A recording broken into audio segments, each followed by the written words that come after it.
In this video, I'm going to show you how to change the preview thumbnail for your YouTube shorts even after you have uploaded them. So let's get started. First, open the YouTube app on your mobile phone, then go to your profile section at the bottom right corner.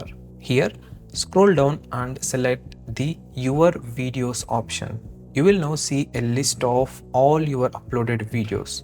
At the top, tap on the Shorts tab to view only your short videos. To change the preview thumbnail for any uploaded short, tap on the three dots on the right side of the video and select Edit.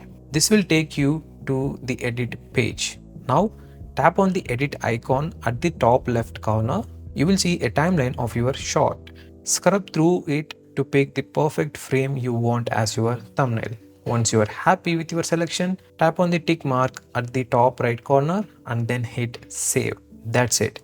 This is how you can easily change the shorts preview thumbnail on YouTube. If you found this tip helpful, make sure to like and share this video with others who might need it. And don't forget to subscribe to the channel for more useful insights about YouTube growth and video editing. Also, click on this video next to learn how to upload YouTube long form videos correctly without any errors, plus some extra tips.